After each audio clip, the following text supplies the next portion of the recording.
In this video, we will examine the human impacts on the Tedi River system in Papua New Guinea due to the Tedi copper mine.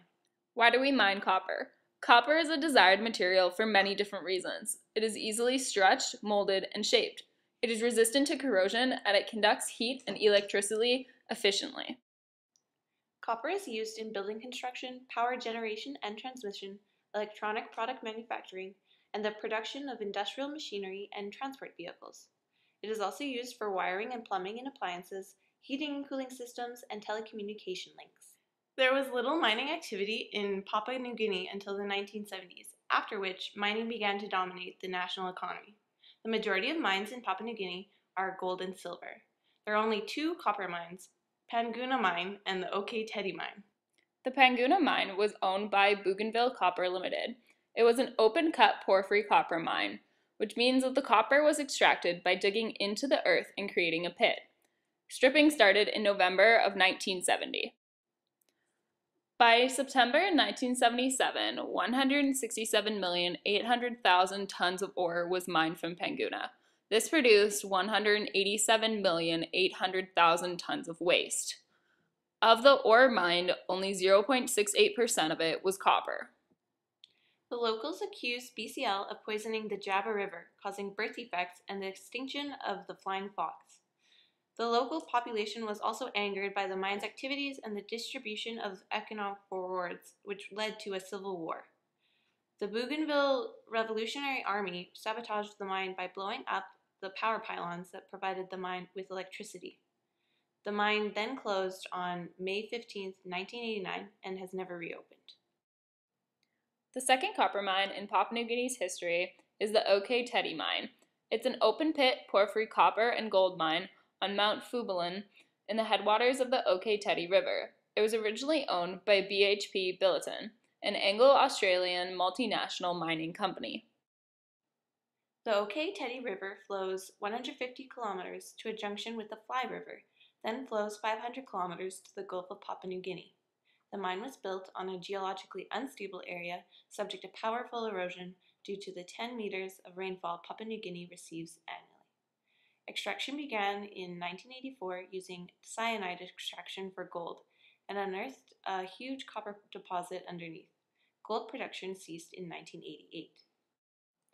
During the construction of the tailings dam in 1983 and 84, slippage caused the foundations to collapse and the holdings were washed into the river system. In 1989, the Papua New Guinea government allowed mining to commence without a tailings dam, and with waste being dumped directly into the Tedi River. The BHP justified that the economic and social welfare benefits to Papua New Guinea outweighed the ecological damage. In 1994, landowners launched a $4 billion lawsuit against BHP, $2 billion for the building of a tailings dam and $2 billion for compensation. In 1996, BHP reached a $400 million out-of-court settlement. $110 million went to compensation and $40 million to relocate 10 villages. 10% of the company was sold to the PNG government for the benefit of the landowners. They did not build a tailings dam, but promised to find a tailings containment option as soon as possible. Between 1985 and 1998, 21 megatons of tailings and 44 megatons of waste rock, overburden, and mine-induced erosion were discharged into the Tedi River each year. About 1,100 milligrams of copper is in each kilogram of waste material. Increasing dissolved copper concentrations in the water of the lower Tedi and Middle Fly rivers causes algal growth inhibition, as well as bioaccumulation and biomagnification throughout the aquatic food web. Mean levels of dissolved copper in the lower Tedi is 15 micrograms per liter. The Australian and New Zealand Environment and Conservation Council guidelines for the protection of aquatic ecosystems state that total copper concentrations should not exceed 5 micrograms per liter, and the European Community recommends it be below 6 micrograms per liter. Chromium and selenium levels are also above Australian guidelines. These metals are shown to be toxic to algae and macroinvertebrates. For example, algal growth inhibition in ecotoxicity tests was found to have increased in 2005, corresponding to the increase in copper levels in the Middle Fly. Mining operations has also resulted in high levels of sedimentation in both rivers. The Tedi River basin has raised by 10 meters since mining operations began. The mean suspended matter concentration for the Middle Fly River is 5 to 10 times higher than pre-mining concentrations. There has also been an accumulation of copper-contaminated sediment in floodplain lakes at a rate of up to 4 centimeters per year. Since 1970, 2 islands made of copper-rich material have formed in the Tedi River, thus suggesting that the river channel has insufficient transport capacity for all of the waste material added into it. High levels of sedimentation likely results in significant damage to fish habitats and the elimination of other aquatic life. This sediment buildup led to mass flooding. When plants become flooded, it causes the gas exchange between the soil and the air to be reduced. This reduction therefore causes vegetation to die out. Mining has caused an increase to flooding in the surrounding area, most specifically in the lower Tedi River and Middle Fly. Large volumes of forest dieback generates the destruction of habitat of majority of animals found in the Middle Fly area, including rodents, lizards, and crocodiles. This therefore modifies their distribution patterns within the Middle Fly. The open areas created by the dieback was a suitable habitat for radon, which has a strong suppression of regeneration, thereby slowing down the recovery process of the river banks. In the last 10 years, woodlands have either died or are in the process of dying. This is then negatively impacting woodland species such as water lilies, fully submerged species including hydrilla, and the free-floating fern Azolla pinnata. The mine pit, sandbars, and dredge tailings have the potential to produce acid leachate that would release large amounts of soluble copper and mobilize other metals. Acid rock drainage due to the mining causes acidification of the water, therefore decreasing the pH of the surrounding soils.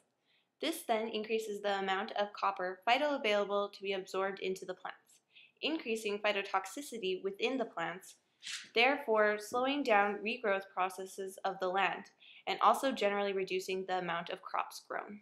The sago palm, which grows in the wetlands along the rivers, is the main food source for indigenous people that live between the Nijerum to the estuary of the Fly. It tolerates occasional flooding, but indigenous people that have spoken out against the mine raise the issue of damage to their sago. They've described a decline in productivity. Along the Tedi River bank, the changes brought about by the influx of mine-derived sediment and increased overbank flooding, the soil composition has become less fertile and is now largely alkaline fine silt, which hinders the ability of the locals to create gardens for their own food.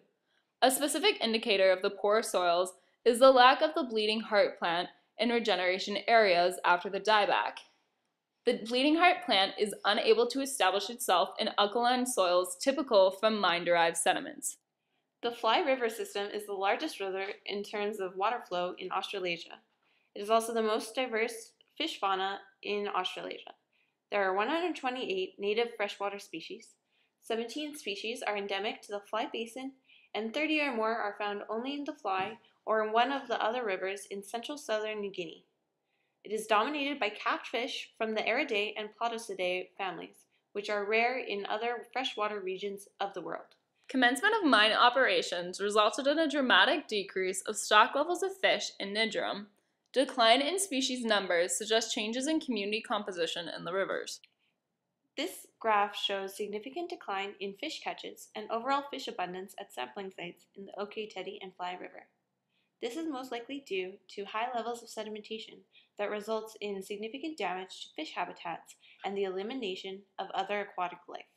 Mining operations has also resulted in elevated concentrations of copper, lead, and cadmium in the flesh, liver, and kidneys of fish in the Tedi and Fly rivers. Copper has had the most significant elevations. Concentrations decrease as distance downstream from the mine increases. Elevated levels of copper in fish are not a threat to human health. We'd have to consume 29 kilograms of fish flesh in one day to have deleterious effects.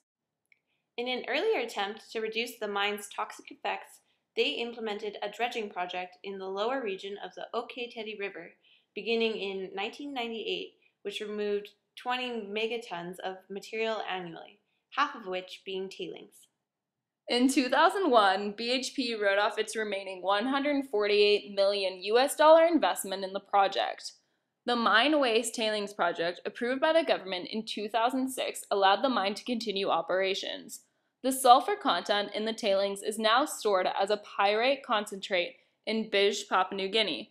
From 2001 onwards, the mine has had yearly environmental impact reviews to comply with restrictions due to the passage of the 9th Supplemental Agreement by the Papua New Guinea Parliament. In 2013, 87.8% of Tedi Mining Limited was owned by the state of Papua New Guinea. Tedi Mining Limited will continue to mine until at least 2025. Mining closure was originally planned for around 2010. However, according to Tedi Mining Limited, the continuation of the mine was agreed to and supported by the communities affected by the mine's operations through consultation and engagement processes from 2009 to 2012. However, there are currently no plans by Tedi Mining Limited to reverse the damages produced by their mine. This is just one of the many examples where humans have put economic demand over ecological security.